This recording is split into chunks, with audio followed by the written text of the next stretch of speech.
day that the report came out. Look, the president is looking forward to welcoming the king, King Abdullah, to the White House.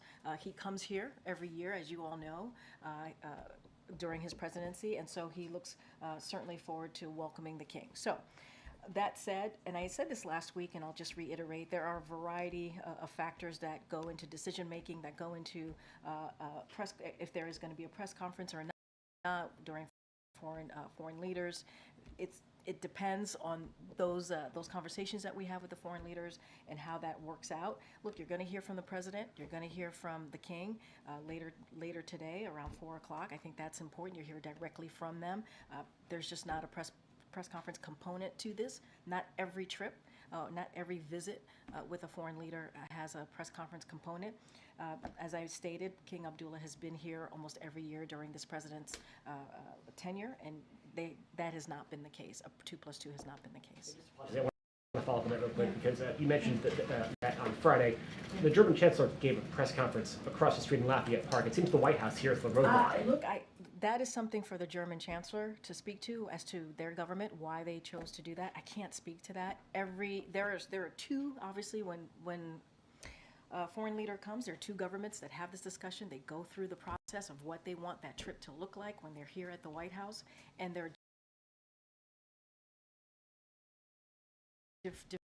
different various factors that play into that, and so every trip is different. Every trip is different. And with this particular trip, King Abdullah, every time he's been here, there has not been a 2+2, so I would remind you all of that as well.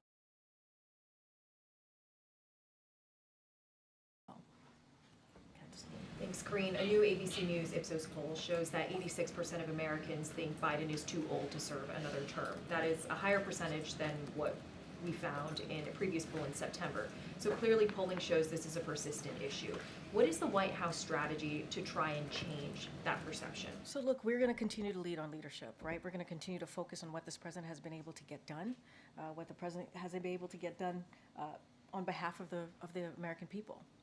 And look, I'll quote a little bit of what the First Lady said, I think incredibly well, just a couple days ago.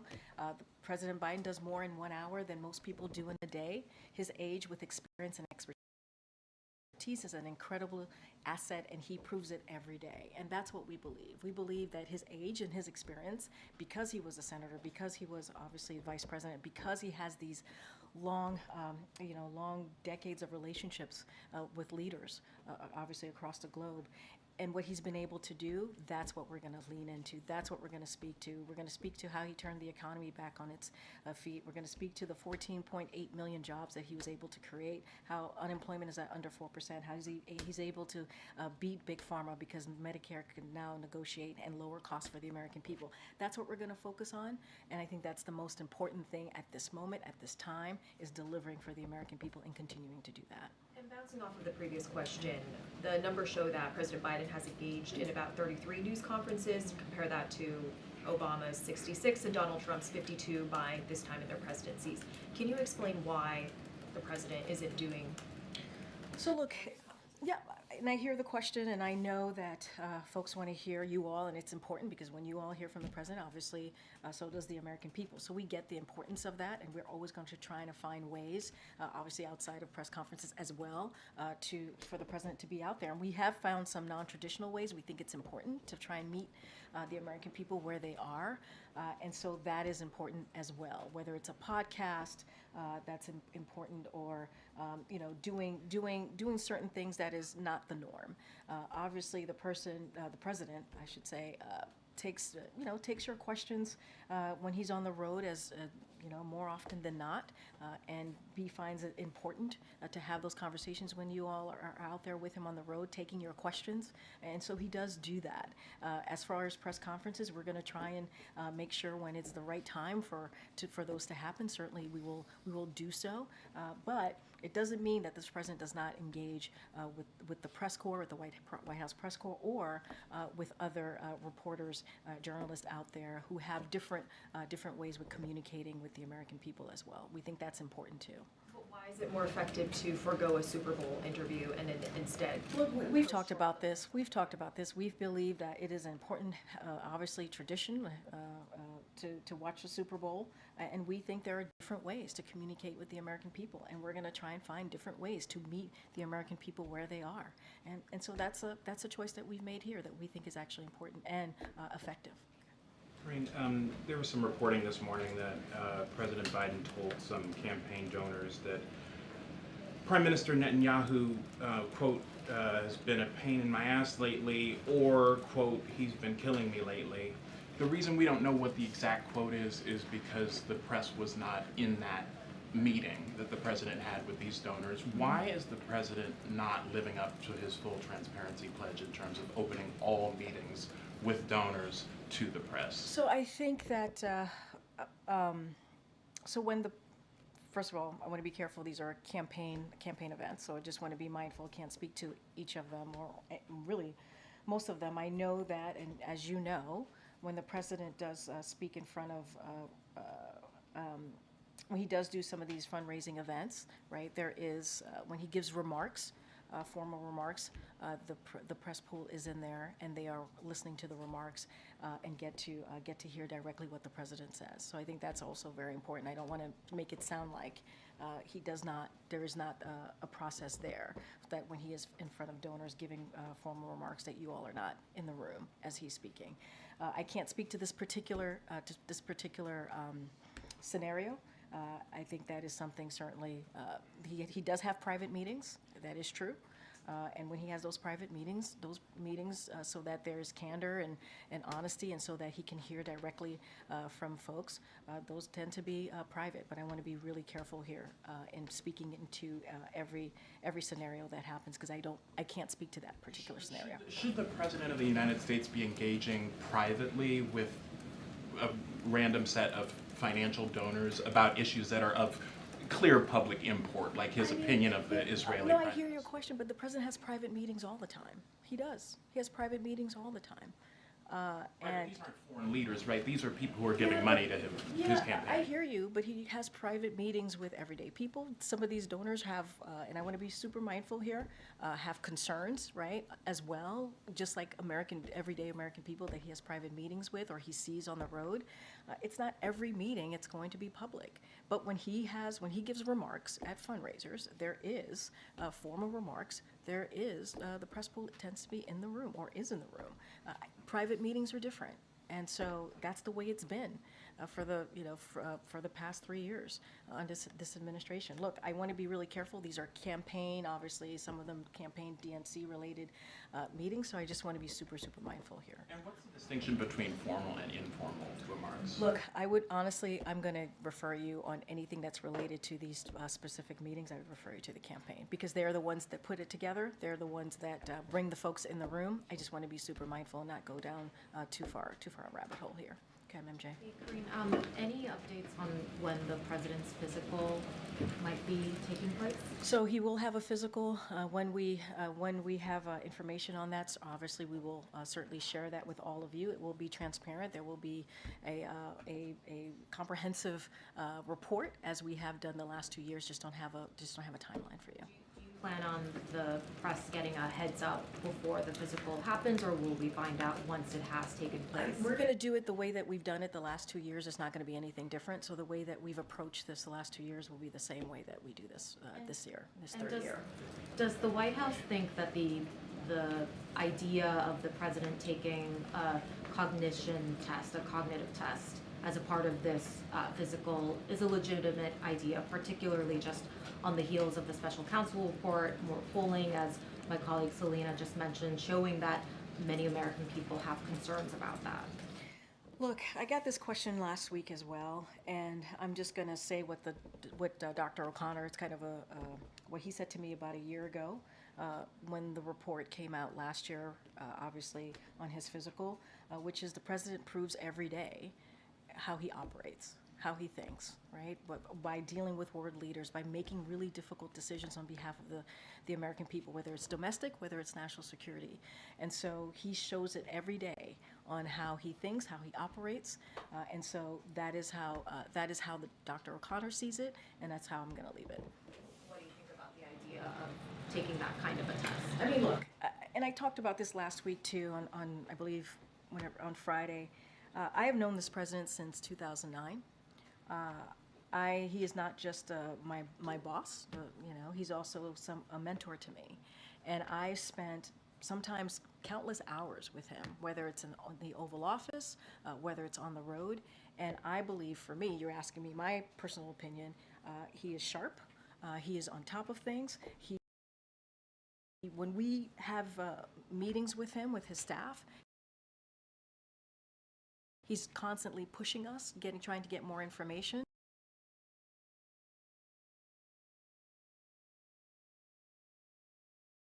And so that has been my experience with this president. Anything else outside of that, I just shared with you what Dr. O'Connor said to me, and so I'll just leave it there. Thanks, Corinne. I know you're not going to comment on the campaign or its decisions, but does the White House believe that TikTok is giving Americans, especially younger Americans, false perceptions about President Biden and his broader agenda? Look, I'm going to be really careful about speaking to TikTok specifically because there is a CFIUS review. They're in an independent body, and they are going to move forward with whatever they decide to do, and so don't want to step into that. Obviously, more broadly, as it relates to social media platforms, we've always said there is misinformation, disinformation out there that we have to try and combat, and so we've always been very clear. We've always been concerned about our young people and the information the misinformation, disinformation that they're getting and how that's affecting their lives. That is a concern that we have, and we've talked about that very explicitly, very clearly. As it relates to TikTok, going to be really careful because of that CFIUS review, and so just want to be super, super mindful. Obviously, just not going to comment on specific cases. Separately, the Senate is on track to pass the National Security Supplemental this week. Still not clear if Speaker Johnson's going to bring that up for a vote in the House. Does the president plan to have any outreach with House Republican leadership to try to get that across the finish line? So look, you know how important the president thinks it is to get that very all-important funding, security assistance to Ukraine, obviously Israel, Indo-Pacific. We've been very clear about that. Obviously, we had this really careful strategic conversations as well with Senate Republicans and Democrats for the past couple of months for the border security because we believe that entire package was important. But obviously, Republicans specifically in the House got in the way and would not move that forward. And it's unfortunate because that is the way we believe we would have been able to deal with policy issues and funding issues as it relates to the border, the challenges at the border, and also immigration. So look, we are in constant communication. The team here, the Office of Leg Affairs and other White House officials are in constant communication, obviously with the leadership on both sides of chamber. In each chamber to try and figure out how we're going to move forward, how we're going to make sure that this all-important funding gets out there. And so conversations are going to continue. We are obviously, what we wanted to see is the border security component, negotiation piece of that to be included, but we are where we are, and we believe it's important. It's important to move forward. But would the president get directly involved in those conversations? I don't have any conversations to read out. Obviously, he tends to have private conversations. We don't read out every conversation. He has relationships with folks in Congress, but his Office of Leg Affairs and other White House officials are in regular touch with congressional leadership, and they also keep the president updated as well, which is important.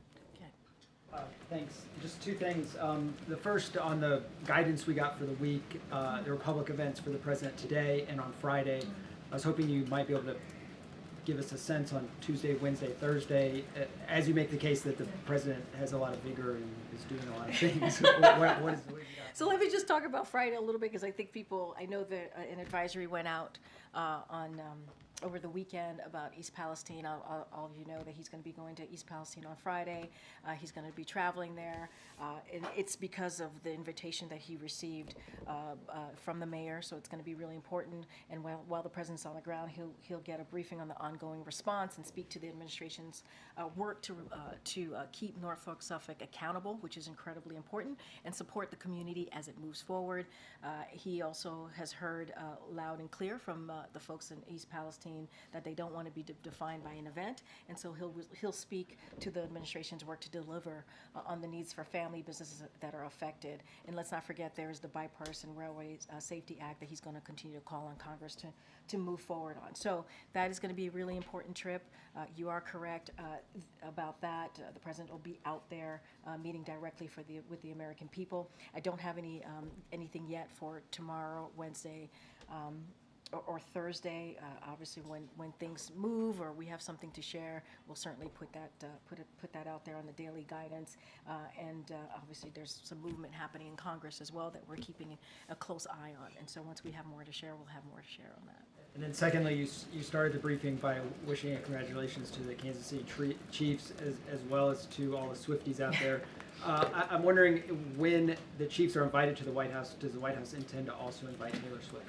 That's going to be up to the Chiefs and obviously their decision to figure out who's going to come with them when they come. And as you know, it's a White House tradition. I can't speak to attendance and who will be here, but we look forward. We look forward to having them here, and obviously we congratulate them on a great win. Yeah, Annie. Thanks so much. You talked a lot about how, and the president says this too, that people should watch him when there are questions about his age. And the issue seems to be that they are watching him in public events, in some press conferences, and are coming to this conclusion, many of them, that he's too old. So what I'm wondering is he behaving differently behind closed doors? Because we don't get to see that at all. And do you see, and when you interact with him privately, is there kind of a different sort of level of vigor that is perhaps not as visible when we're all seeing him publicly? So let me just first say, and I was on the swing with him recently, right? He went to Wisconsin, he went to Michigan, he went to California, he went to Vegas, and he's going to go to Ohio later this week. And so he visited small businesses, and he met with people on the road, obviously, and spent hours with them. So folks have seen him, and you all have seen him yourselves as you cover this president. And so you see him interact, you see him engage. And even when he was in Vegas, he took some questions that you all had, and that and answer. He tends to answer them in a light way, a funny way, and is sharp with his answers to some of you about that. And so, look, and he's also meeting with world leaders. He did that with the German chancellor. He's obviously going to do this today with Kim Abdullah. And I spoke already about my experience with him. And just to answer your question, I've spent countless hours with this president, whether in the Oval Office or on the road. And I have to say, he's sharp, he's engaged, he pushes us for information. Like emails at like 2 o'clock in the morning, or is there any sort of I mean, look, I think like a finer point on what it is exactly that you see that somehow isn't coming across to the rest of the American people? Look, I think the fact that when he meets with his team, when he meets with staff, he is, as I said, incredibly engaged. As I said, very sharp, and ask us back and forth. We go back and forth on whatever information, whatever is maybe the news of the day that's on his mind, and it happens very often. Yeah. And so that's my experience with him. But you all see him on the road. I mean, he was when we were in Vegas. He was asked about, he was asked a specific question about the former president, and he answered that in a fun, sharp, kind of way, and that's him. That is him. What you see there is him. And so, look, I think. And I do want to step back for a second, because I think what's so very important too is this president's record in the last 3 years and what he's been able to get done, and that matters.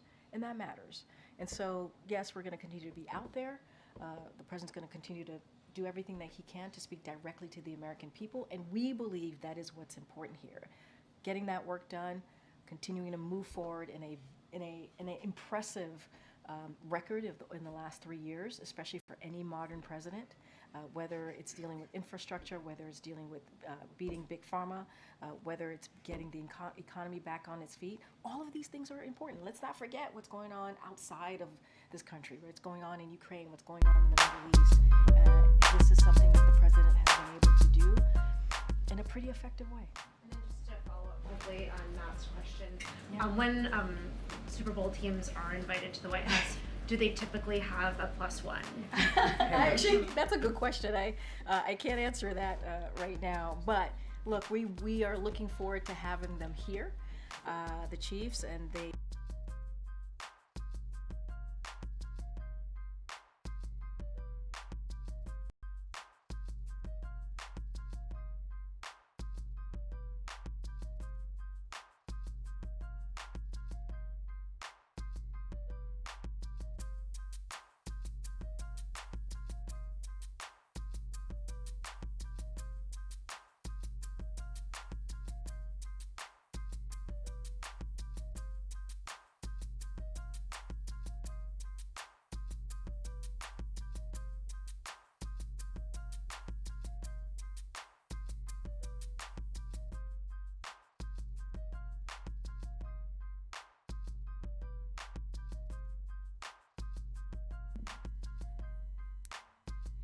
Coming at the borders, not Rasa.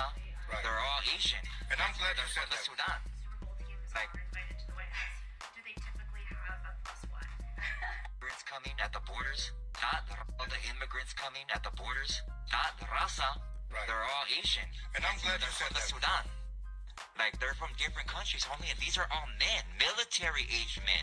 There ain't no women and children at the borders. There's a gang of men that are my kids' age. I tell my kids all the time, hey, mijo, look at all these vatos that are coming right here. They're all coming right here, a gang of them. They're getting ready for something. Now, let me ask you this. Well, it's not a question. I'm glad you brought that up because whenever we say the border, whenever we say immigrants, everybody's ignorance always thinks to, why are you talking about Mexico? Why are you talking about Raza? Yeah. And it's not true, bro. Everybody's coming in. Yeah, Everybody. It's the stupidest thing too for them to say, you know, the majority of people that come over here or across the border is raza. No. Yo, what's going on? What's going on? So I think I figured it out. They want to tell us, but they don't want to tell us. But if you ask, I mean, the answer's all over everywhere. We need immigration. We need working age men, right? Just follow me here. We need working age men in America because it's actually deflationary, because they will work, pay taxes, right? They'll be able to take loans. It'll help the economy out. The problem with if you think things being inflationary, it's the fact it's the elderly and the children. So as you can see, like you see a lot of videos, everything, like there's a lot of just working age men coming through, and you hear a lot of they just don't really know how to handle the influx of the people coming through, but they feel like they may need these influx of working age men to help push their economy, and these companies may be going out of business. Maybe have some just working age men to create value within their city limits. You know, I mean, some people look at it as a value. Some people look at it as maybe they're not necessarily vetting the people coming across the border. As you can see too in the pictures and everything, it's not just Latin America coming across the border. And I say Latin America because it's been long disproved that it's not the Mexicans aren't coming across the border. They come across and go, but it's something they have it's easier for them to come across and go because it's just how it is. Our relationship with Mexico and Canada is similar. You know what I mean? But when you talk about other countries, yes, people from other countries, yes, they do have to go through these nefarious ways to get into the country, right? So just to be clear, because I think a lot of people are confused, and they've been confused for like a decade, 2 decades, about who's actually coming across the border. Just if you live on a border state, I mean, Americans are going across the border. Americans and Mexicans are crossing the border back and forth every day for business, for pleasure, for leisure, for medical needs, for whatever, for work. And it's not a problem. It's not a problem, right? There's other things crossing too, and the security of the border needs to catch stuff like that. But the border, the people crossing the border through these nefarious routes are usually coming from a different country outside of Mexico. Just to be clear. So what I want to talk about, coming into this is pretty much, and don't take this, I'm not trying to hit on the I-10 program because it's definitely needed. It's a great thing. But the I-10 program is a program that the IRS created itself. I was trying to find legislation that led to it. I could not find it. And it's pretty much just to identify persons on U.S. soil. So if you have an address here, they want to know, like, they need, especially when you go into work, you got to provide some sort of documentation to fill out this I-10, this W-7 form, right? So with this, today you will be able to receive a loan. You can open a business, you can get a driver's license, you can obtain a credit card, you can open a bank account, establish credit history with the I-10. So in a sense, it's like if you can just get here and get a residence and maybe just establish work with and have some just basic documentation. They did go through the documentations you need. So when you think about the influx of people, like, hey, once it's by design in a way to help us. I believe that it's all within good intentions, but I feel like they're not really trying to be in full forward with why the influx of people are coming across the border, all working age men, and or soon to be working age men, right? So they're talking about you have to have the original documents, certified documents, and they said notarized documents are only accepted in few instances, which notarized documents can be, you get the right notary, right? So to claim to support your identity right now, so pretty much first and foremost, before you come into this country, they want to confirm your identity, right? So these are the documents which need to be original documents, I'm assuming, for some of these, like, or certified, I guess, from the school records for people under the age of 18, medical records for children under the age of 6, civil birth certificate, this whole list right here. A lot of these are the passports. These are things to just, hey, okay, we know who you are. Now to claim foreign status, most of these you can use for your identity and foreign status. I didn't go through how many forms of ID you need to have, but this will get you in, and this will get you going, and this will make you a taxpayer, and that's the whole point of the plan, is that they want to create more taxpayers to reduce the inflation, all the money we owe. Every working age person, every person in America is like a debt, but you can if you pay enough taxes and work hard enough, you can actually be an asset to the country, right? And a lot of working age men and women who don't have to care for children or are depending on the cultures, but they're bringing in working age men. They need workers now, not 5 years from now, 10 years from now, 30 years from now. They're bringing in people who can work now. They're giving them I-10s. They're people, these companies, I'm sure that, they need them. They're trying to find a place for them, right? Because they're kind of creating economies within themselves. So if you want to know what Bidenomics is, it is the I-10 program. So just to be clear, the I-10 program is not perfect. In 2003, the GAO, the Government Accountability Office, did a report on, I guess, just how the I-10 process is it legitimate? Could it be frauded?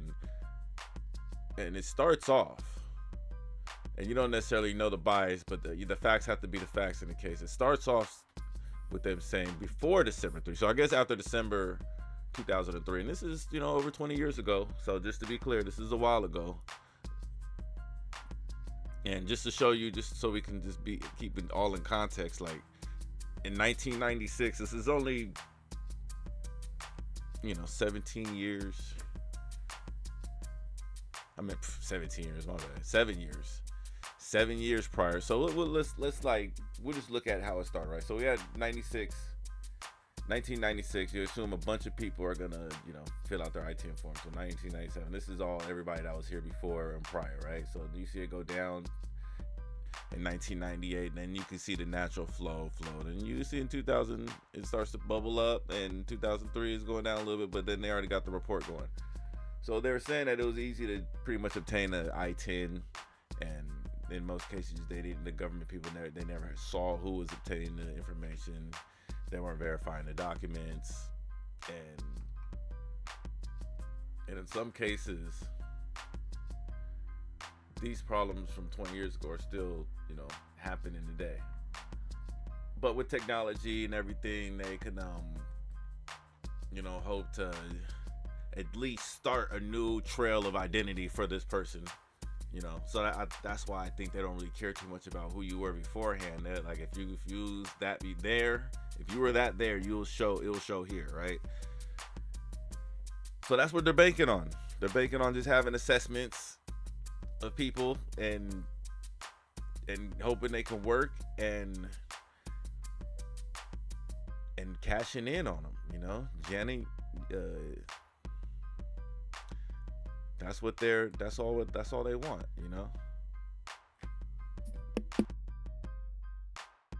Chairman McHenry, Ranking Member Waters, and members of the committee, thank you for inviting me to testify. Over the past 3 years, the Biden administration has driven an historic recovery. GDP growth is strong and inflation has declined significantly. We've also achieved a healthy labor market. The prime age labor force participation rate is up by over 2 percentage points from January 2021. The unemployment rate remains below 4%, continuing the longest streak in 50 years. Real wages have increased. Household median wealth has too, by 37% between 2019 and 2022. That's the largest 3-year increase on record. Families are now putting their additional income and accumulated savings back into the economy. Our continued economic strength depends on a solid and resilient U.S. financial system. Throughout 2023, the Financial Stability Oversight Council monitored a wide range of risks, including risks stemming from commercial and residential real estate sectors and from global geopolitical conflicts and technological developments. When 2 regional banks failed last March, we acted quickly to prevent contagion to banks with similar vulnerabilities and to maintain confidence in the banking system. The Council also increased transparency this year, issuing an analytic framework that for the first time provides the public with in-depth information on how it monitors, assesses, and responds to potential financial risks. Let me now highlight 5 areas of ongoing work that are further detailed in the Council's 2023 annual report. First, the Council is focused on risks from the banking sector and from non-bank financial institutions. It supports member agencies' plans to review whether capital measures appropriately reflect a banking institution's ability to absorb losses and cybersecurity risks. The Council promotes sharing timely and actionable cybersecurity information, including through ongoing partnerships between state and federal agencies and the private sector. Fourth, Got to keep their secrets. Council is closely monitoring the increasing use of artificial intelligence in financial services, which brings potential benefits such as reducing costs and improving efficiencies, and potential risks like cyber and model risk. Financial stock traders? institutions, regulators, and market participants should continue deepening their expertise and monitoring capacity in this area. Fifth, the council is focused on digital assets and Ooh, related crypto. risks, such as from runs on crypto asset platforms and stablecoins, potential vulnerabilities from crypto asset price volatility, and the proliferation of platforms acting outside of or out of compliance with applicable laws and regulations. Applicable rules and regulations should be enforced, and Congress should pass legislation to provide for the regulation of stablecoins and of the spot market for crypto assets that are not securities. We look forward to continuing to engage with Congress on this. With this overview, I look forward to taking your questions on these and other areas. Thank you, Secretary Yellen. So she's not talking about it. She's not worried about it. They don't even make the connections. But it's obvious what's going on. That's what's paying for the wars. This is what's gonna pay for the wars. That's what they're banking on. This is the only way we can increase our tax income without taxing Americans more, right? Because we have to pay this off, so we can't have burdens come into this country. They can't be burdens. They can't increase the burden to society. So these have to be working age males, preferably, that can work now. Let's get an I-10, fill out that 7-9 form. I don't care what document. Just give me a document. Okay, so you said it's original, right? It looks original. Oh, voter ID card from wherever. Yeah, okay, we good. So and it is what it is, right? This is what they need. They're risking crime, but we hope that the assessment is properly, hope everybody's being assessed properly. And if they're not, maybe, like I said, if they were crazy in wherever they were at, they're gonna be crazy here, and crazy it don't get too far in America. They do become burdens, and I'll just say that it does kind of, when you don't have that, you may have a working age male that becomes a burden to society if you don't have the proper assessments of who's actually coming across. If that's the case, to increase the population and taxpayer pool to pay off these loans, the debt we already have, the debt we're creating, paying for the wars, and just everything else that we got. You know what I mean? It's the circle of debt. We pay for the wars for the U.S. contractors to sell the weapons, so they get the money back to the contractors, but then the contractors don't have to pay no taxes. So it's just weird how the money kind of flow back to America, but it's like doesn't come to Americans.